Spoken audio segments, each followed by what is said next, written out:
Yo, what is up, my class vampires? It is Ivan Shook in the house.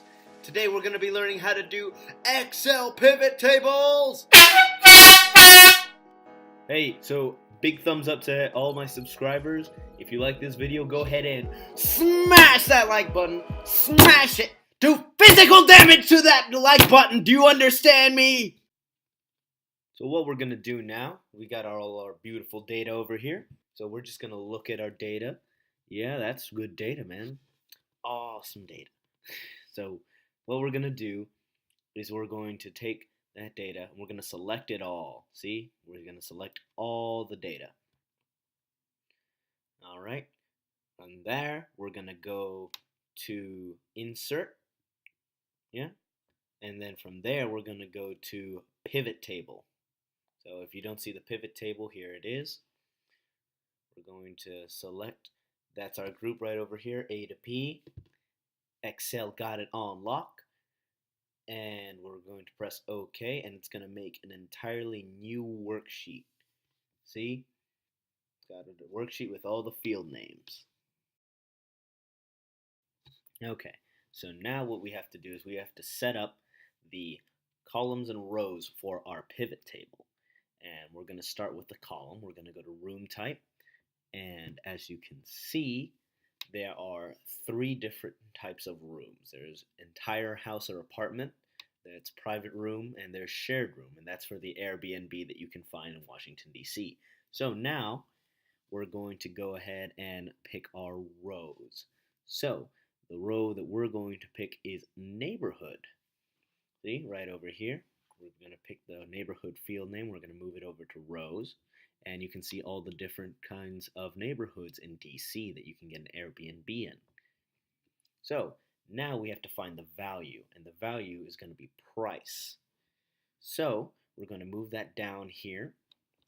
And as you can see, we've got count of price right now. See, that's just right now, it's going to be all of the prices that they have not in that neighborhood, not necessarily what the prices are. So now what we're going to do is we're going to change count of price to average price. So we're going to go over here. We're going to, okay, we're going to try to move it to average. See, that way we can see the average prices in those neighborhoods. We're going to go to number, and we'll go from general, we're going to switch it over to number, and we're going to make sure that it has 2 decimal places. This is very important. It has to have 2 decimal places. We're going to click OK. We're going to click OK. And as you can see, now we see the average prices in those neighborhoods, not just how many prices there are. So now what we're going to do is we're going to go to reviews per month, and we're going to put it in our filter. That way we can filter these by how many reviews they want. But we don't want just 0.1 reviews per month. You know, we're going to deselect everything, and we're going to scroll all the way down so that we can get anything that has about 10 or more reviews per month. So we're going to go ahead and grab all of that. And as you can see, now we see all the neighborhoods that get 10 or more reviews per month. That's generally a good thing. So now what we're going to do is we're going to make it chart. We're going to take all of the data that we have. See right over here, we've got insert. So we're going to click insert. And from insert, we're going to go not to recommended charts, but instead we're going to go to column, and we're going to go to clustered column charts. I'm going to select that right here. And as you can see, it's a little smaller. Let me go ahead and raise it up. There we go.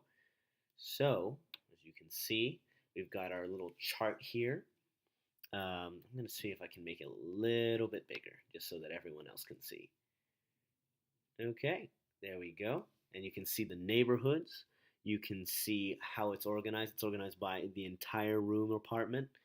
It's organized by private room and grand total. So now you know how to make a pivot table and how to make a chart from it.